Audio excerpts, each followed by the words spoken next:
좋으신 주님의 평화가 오늘 예배 자리에 나온 우리 모두 위에 함께 하기를 빕니다. 계속해서 팔레스타인 가자의 이야기로 설교를 시작하고 있는데요. 지난번 이 구호 물품이 도착해서 한 120여 명이 사망했던 사건이 있고 채 2주가 지나지도 않았는데 또다시 이 구호 물품에 몰려든 20명의 사람들이 죽음을 당하고 또 이런 일들이 계속 진행 중에 있습니다. 러시아와 우크라이나 전쟁으로 사상자가 우크라이나 50만 명, 러시아 40만 명 정도 이렇게 추산하면서 하루 평균 2,000명 정도가 이 사상자, 부상이 발생하기도 하고 죽기도 하는 상황들이 계속 이루어지고 있습니다. 이런 와중에도 이 러시아는 대통령 선거를 진행 중에 있고 푸틴의 집권이 확실해 보입니다. 다시 대통령에 오른다면 그는 이제 30년 러시아를 집권하는 상황입니다. 참 악인들이 승리하는 듯 보이는 세상에서 하나님의 정의, 하나님의 사랑을 기도하는 우리는 참 무력하기도 합니다. 하지만 우리의 믿음은 이 역사를 뒤집으시고 승리하실 주님을 바라고 기도합니다. 사순절 순례 여정에 올랐지만 이 세상의 시끄러운 소리에 마음 집중하기 어려운 때이기도 합니다. 그러면서 이 프랑스의 문학가였던 사상가 로망 롤랭의 말이 기억에 남습니다. 지성으로는 비관하되 의지적으로 낙관하라라는 글을 남겼는데요. 참으로 현실은 어렵지만 우리의 믿음은 하나님을 바라보며 낙관합니다. 역사의 발전을 믿고 오시는 주님을 기다리는 것, 그것이 그리스도인이지요. 우리는 반드시 역사를 새롭게 하실 주님을 고대하고 기다립니다. 그 역사의 이 하늘의 미랄이셨던 예수 그리스도, 그분을 따른 우리도 하늘의 미랄이 될 수 있기를 소망합니다. 목적지가 가까울수록이라는 박노해 시인의 시를 읽었는데요. 몇 해 전에 보았던 영화가 떠올랐습니다. 영혼의 순례길이라는 넷플릭스에 있는 이 다큐멘터리입니다. 티베트 성지 라사를 향해 가는 티베트인들의 순례 여정을 이 작품은 담고 있는데요. 티베트인들은 이 1200km가 넘는 거리를 1년간 이렇게 도보로 순례를 하더라고요. 그래서 티베트 성지 라사 그리고 수미산까지 도달하는 여정인데 한 마을의 사람들이 이 순례길에 나섭니다. 그 마을에 11명의 사람들이 노인부터 해서 임산부 그리고 아이까지 해서 11명이 이 순례 여정에 나서는 이야기인데요. 그 중에는 가축을 잡는 도살업자도 있고 또 술을 많이 먹어서 다시 참여하려고 나선 사람도 있고 또 한 사람은 자신이 집을 짓다가 인부 2명이 이렇게 죽는 일이 있었고 또 2명이 부상을 당해서 부상당한 2사람을 돌봐다가 이제는 죽은 2명을 위해 순례길에 나선 이도 있습니다. 가장 나이 많은 노인은 자신의 이 30대 때에 누나가 죽고 나서 누나의 조카 셋을 건사하고 결혼시킨 이후에 이제 드디어 순례길에 나서게 되었노라라는 사람도 있었습니다. 그들의 신앙에 있어서는 평생의 이 소원이 순례길에 나서는 것입니다. 그래서 또 결혼한 지 얼마 안 된 임신한 아내를 데리고 순례길에 나선 부부도 있습니다. 그 길을 그냥 걸어만 가는 것이 아닙니다. 이들은 오체 투지를 합니다. 5걸음 걷고 곁들여 절하고 이렇게 하면서 이 순례길을 갑니다. 그러니 1000km를 가는데 1년이 걸리지요. 8걸음마다 엎드려 절하며 걷는 길입니다. 절을 하며 기도합니다. 이웃들의 안녕과 평화를 그리고 자신의 소원을 공기마저 희박한 그 높은 이 리사의 그 높은 길을 걸어가는 여정입니다. 다큐멘터리에서는 여러 우여곡절을 보여줍니다. 가다가 낙석이 떨어져서 다리에 맞아 부상을 입은 사람도 있고요. 또 길에서 아이를 낳습니다. 1년의 과정이니까. 그래서 해산하고 몸을 추스리는 기간 동안 다른 사람들은 또 이 순례길에 나서서 젊은이가 없는 마을에 들어가서 대신 일을 해주고 이렇게 그곳에 머물기도 하고 또 하루마다 이 사람들은 텐트를 치고 식사 준비를 하고 잠을 자며 이렇게 그 길을 가는 것입니다. 이들의 순례를 보면서 드는 생각은 이들은 목적지에 도달하는 것만 목적이 아니라 그 길 자체가 순례라는 겁니다. 1년이라는 시간 자체가 그들에게 순례의 여정입니다. 그들이 교통사고가 나기도 하고, 그래서 이제 이 수레가 망가지기도 하고, 이 수레에 텐트며 의복, 짐을 이렇게 싣고 가기 어려운 상황도 발생합니다. 힘을 합쳐 수레에 짐을 가까스로 싣고 끌고 밀고 올라갑니다. 근데 참 더 놀라운 것은 수레를 끌고 간 것은 이 순례길에 포함시키지 않습니다. 그래서 끌어다 놓고 처음 끌었던 자리로 다시 돌아 걸어갑니다. 그리고 거기서 다시 시작해서 이 술에 있는 곳까지 걸어오는 그들의 모습을 보면서 참 그들 안에 있는 이 신앙은 무엇인가, 순례가 무엇인가에 대해서 생각합니다. 어떻게든 빨리 목적지에 이르고 효율을 우리가 최고로 여기는 세상에서 우리들조차도 어느 순간 가성비를 따지고 효율을 따집니다. 그래서 이것일에 익숙한 우리에게 이 다큐멘터리는 보는 내내 순례가 무엇인지 제게 깊은 울림을 남겼던 다큐멘터리입니다. 순례의 목적지가 다가갈수록 그들 안에 무언가가 다해가는 느낌을 함께 느끼게 됩니다. 박노해 시인의 시가 다시 다가옵니다. 티베트인들은 목적지가 가까워져 올수록 속도를 줄여가며 숨을 고릅니다. 이 길고 험했던 오체투지 순례길이 무엇을 위해 왔는지를 되새기면서 지금 이 순간이 이미 목적지임을 되새깁니다. 2024년 올해의 사순절은 다시 돌아오지 않습니다. 우리에게 허락된 2024년이 사순의 이 순례길도 이제 2주를 남겨두고 있습니다. 시간 속의 순례입니다. 이건 뭐 빨리 보낼 수 있는 것도 아니고 그렇다고 천천히 갈 수 있는 것도 아닙니다. 그 안에서 주님과 함께 호흡하고 함께 걷는 우리 시온의 지체들이 되었으면 좋겠습니다. 요한복음을 계속해서 성서 일과의 복음서 본문으로 다루는데요. 성서 일과는 3년으로 구성됐다고 했지요. 그래서 마태복음, 마가복음, 누가복음을 주 복음서의 본문으로 택하고 거기에 구약 말씀, 시편, 서신서가 더해지면서 이 성서가 구성됩니다.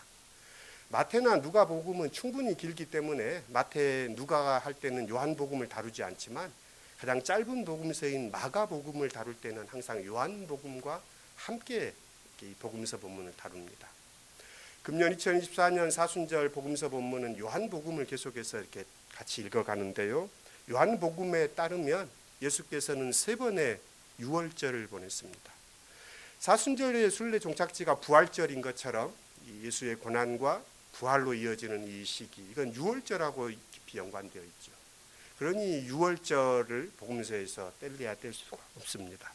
요한복음은 첫 번째 유월절에 예수께서 성전에 오셔서 이 성전을 헐라라고 말씀하시면서 예루살렘 성전 안에 환전상 장사하는 사람들을 쫓으시며 내 아버지 집을 장사하는 집으로 만들지 말라라고 하면서 했던 기사가 첫 번째 유월절이었습니다.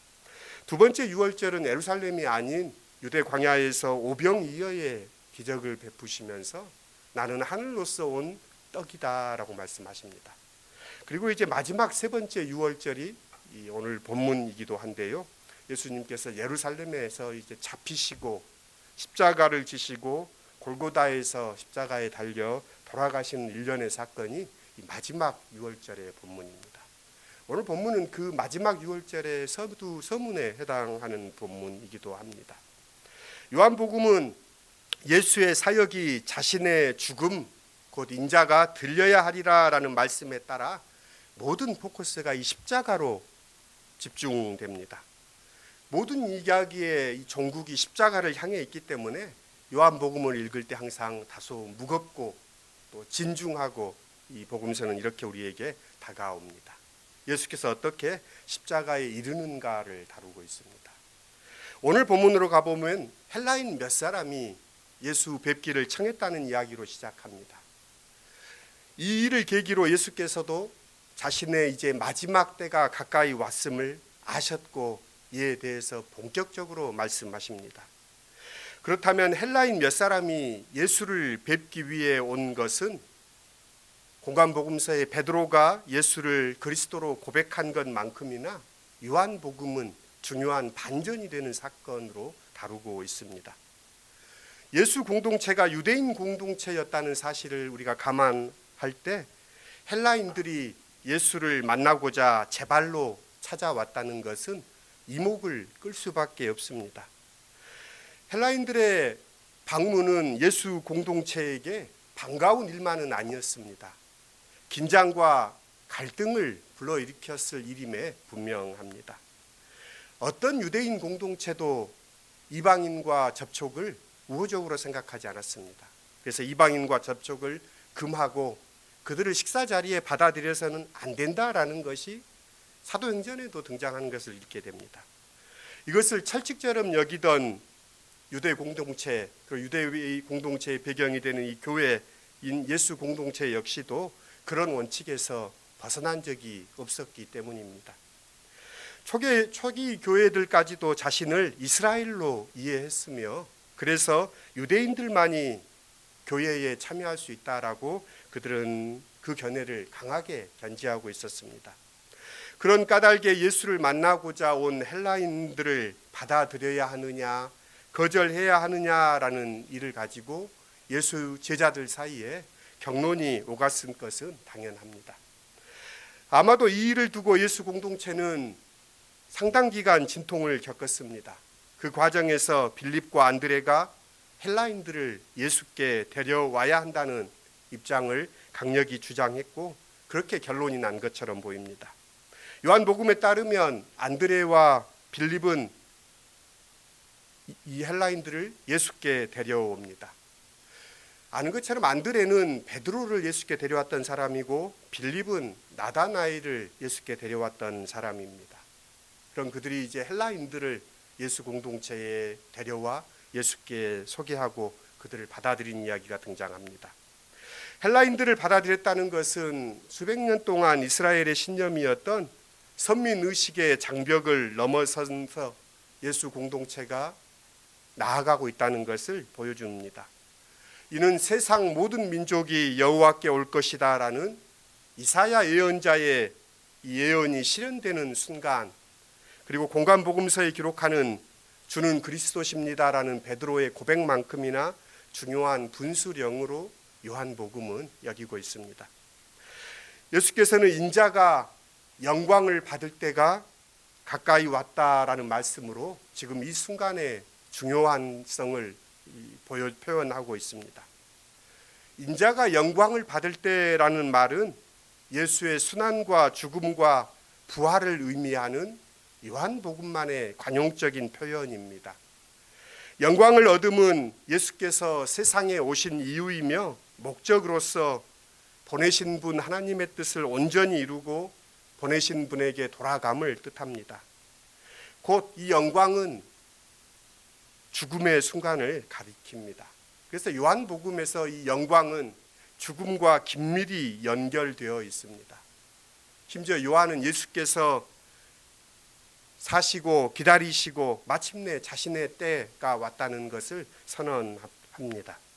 그때를 향한 죽음과 부활의 걸음을 예수께서는 시작하십니다. 예수께서 말씀하시는 자신의 때는 밀알이 땅에 떨어져 죽는 때입니다. 밀알 하나의 비유는 예수 자신의 운명을 예고합니다. 밀알이 겨자씨보다는 크지만 그 한 알이 얼마나 대단합니까? 한 알은 참 미미한 것인지 모릅니다. 그러나 예수는 자신을 밀알 하나에 빗대어 자신을 밀알로 여기십니다. 밀알 하나의 운명은 동시에 그를 주로 고백하고 그를 따르는 이들이 능동적으로 선택해야 할 삶의 길이기도 합니다. 자기 목숨을 사랑하는 자는 잃을 것이고 미워하는 사람은 그 목숨을 보존할 것이다 라는 말은 같은 사실을 달리 표현하고 있는 것입니다. 목숨을 초계같이 여기라는 말이 아니라 목숨을 유지하기 위해 영혼을 팔지 말라는 말입니다. 밀알의 썩음은 해체요 죽음입니다. 그러나 본질적으로 보자면 그것은 변화요 부활입니다. 우리에게 죽음이란 근본적인 변화이며 변화는 새 생명으로 이어집니다. 밀알이 땅속에서 썩음으로 생명이 사라지는 것이 아니라 생명으로 변화한다라는 것이 요한복음의 믿음입니다. 모든 생명에게는 변화의 순간이 옵니다.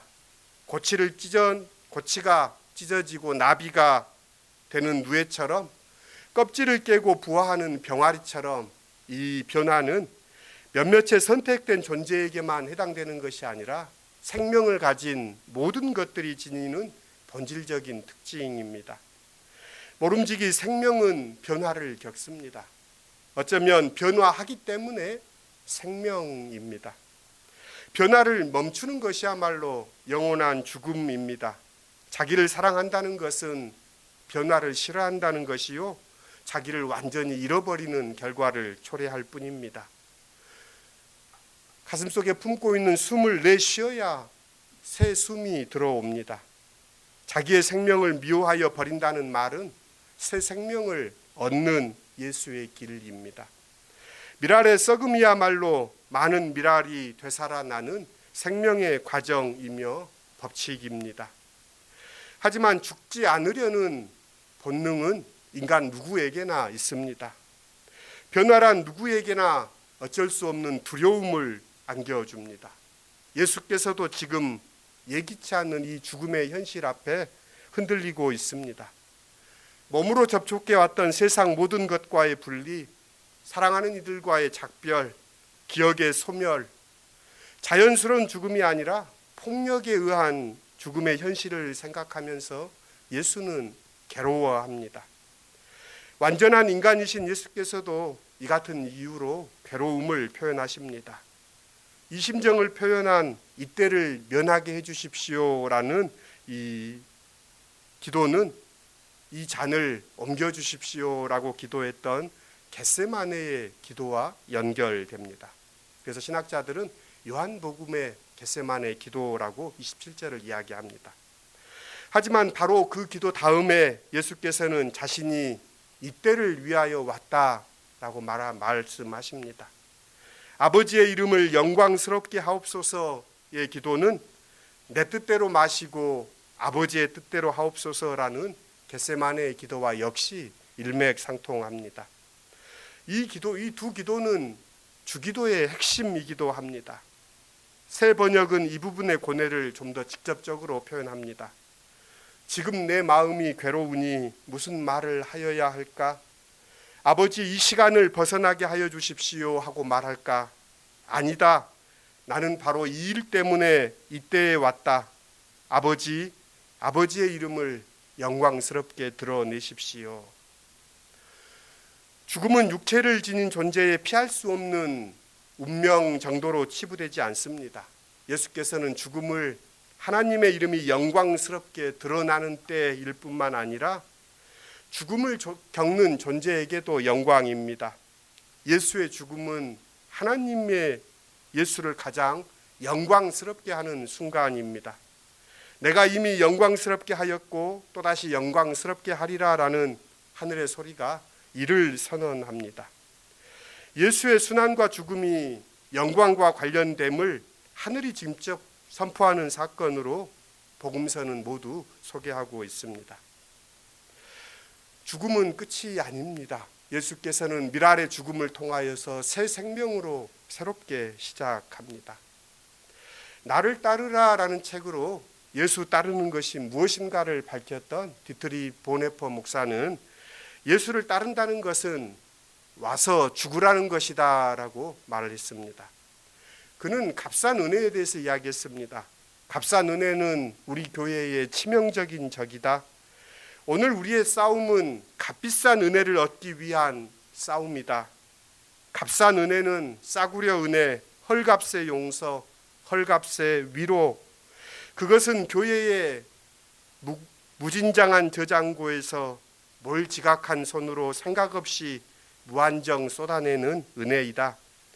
교훈과 원리의 체계도 값싼 은혜이다.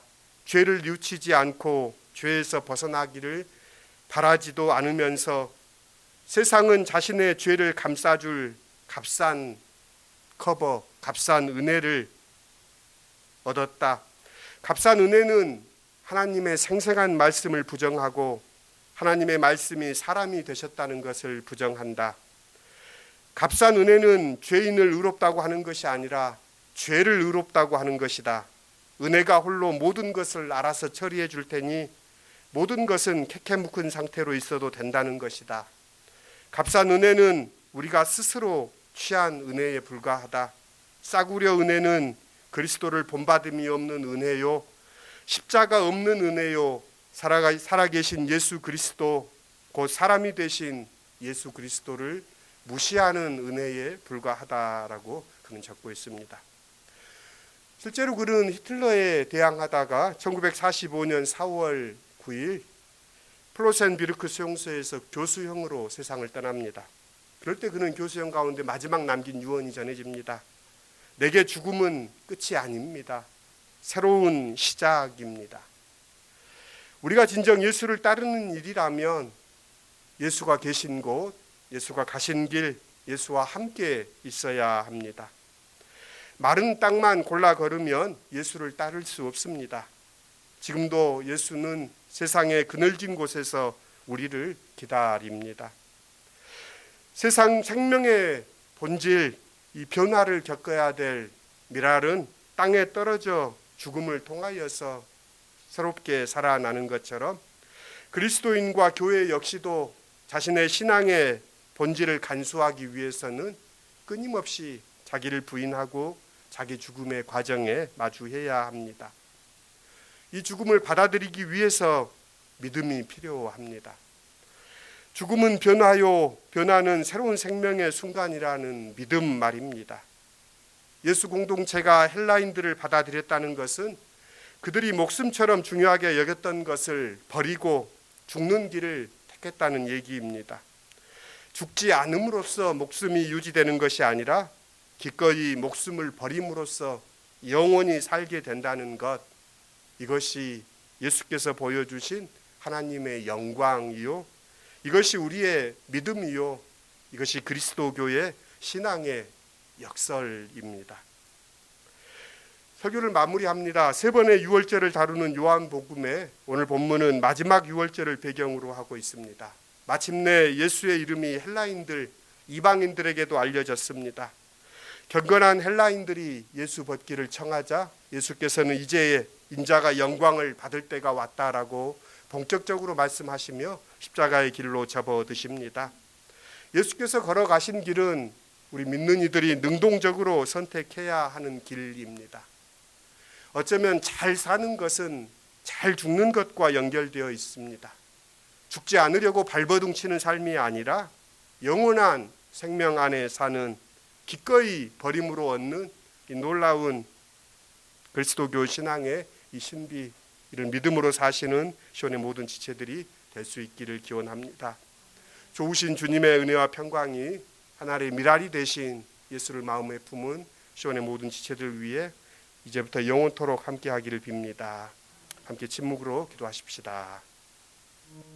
미랄 하나가 죽으면 많은 열매를 맺습니다. 그렇지만 주님, 어찌 그 죽음, 그 십자가에 참혹하며 모멸적이며 폭력적인 그 죽음이 두렵지 않았겠습니까?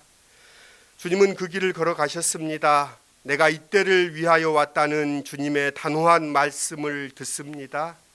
주님, 우리도 주님이 걸어가신 그 길을 따를 수 있는 믿음을 허락하여 주십시오. 하늘의 미랄, 생명의 그릇되어 주님의 길을 걷는 시온의 모든 지체들이 될 수 있도록 이끌어 주십시오. 예수님의 이름으로 기도드립니다. 아멘. 오늘 결단의 찬송 307장입니다. 처음 불러본 곡일 텐데요. 소리 없이 보슬보슬 내리는 저